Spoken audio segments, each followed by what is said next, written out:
আসসালামু আলাইকুম রহমতুল্লাহ। সবাই কেমন আছেন? আশা করি ভালো আছেন।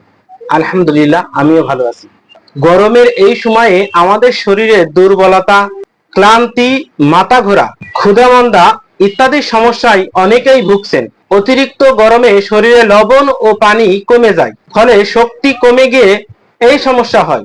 আজকে আমি জানাবো অতিরিক্ত গরমে শরীর দুর্বলতা রোধ করার জন্য লক্ষণ অনুযায়ী কার্যকরী হোমিওপ্যাথিক ঔষধের নাম এবং খাবার নিয়ম।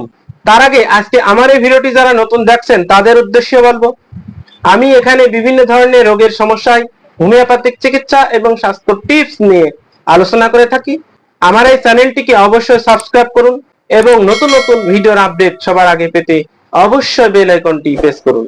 এখন আমি আপনাদের সামনে এমন কিছু হোমিওপ্যাথিক ঔষধের নাম শেয়ার করব যেগুলো নির্দিষ্ট লক্ষণ অনুযায়ী খেলে গরমজনিত দুর্বলতা কমাতে সাহায্য করে।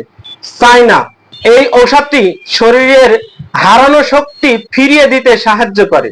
যখন খাবেন বা যে লক্ষণে এই ওষুধটি খাবেন, অতিরিক্ত ঘাম বা ডায়রিয়ার পর শরীর দুর্বল, শরীর একেবারে নিস্তেজ লাগে, মাথা ঘোরা বা চোখ অন্ধকার দেখা এবং গরমজনিত অসুস্থতায় চায়না ওষুধটি ভালো উপকার করে। চায়না 30 শক্তি 2-1 ফোঁটা করে সামান্য পানি সহ 2 থেকে 3 বার 5 থেকে 7 দিন খেতে হবে, তাহলে গরমের দুর্বলতা কেটে যাবে। ক্যালিফস, এটি একটি বায়োকেমিক ঔষধ। এটা শরীর ও মস্তিষ্কের শক্তি বাড়াতে সাহায্য করে। মানসিক চাপ, দুশ্চিন্তা, টেনশন, শরীর ভেঙে যাওয়া, স্নায়বিক দুর্বলতা, ক্লান্তি ও অবসাদ দূর করে। ক্যালিপাস বায়োকেমিক এই ওষুধটি 6x 12x ব্যবহার করা হয়ে থাকে। গরমে অস্বস্তি কাটানোর ক্ষেত্রে ক্যালিপাস 6x ও বয়স ভেদে 12x ব্যবহার করা হয়ে থাকে। 4টা করে ট্যাবলেট 3 বার উষ্ণ গরম পানি বা দুধের সহিত খেতে হবে।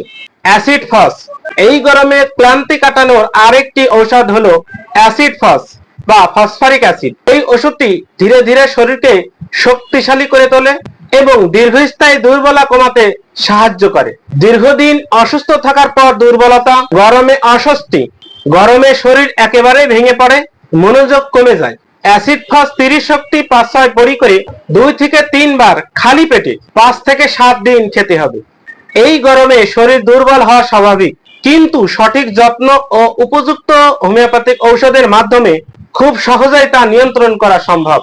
আজকে আমার এই ভিডিওটি ভালো লাগলে অবশ্যই লাইক, কমেন্ট এবং শেয়ার করুন এবং আমার এই চ্যানেলটি অবশ্যই সাবস্ক্রাইব করুন। পরবর্তী ভিডিও দেখার আমন্ত্রণ জানিয়ে আজকের মতো এখানেই শেষ করছি। সবাই ভালো থাকুন, হোমিওপ্যাথিক চিকিৎসা নিন, সুস্থ থাকুন।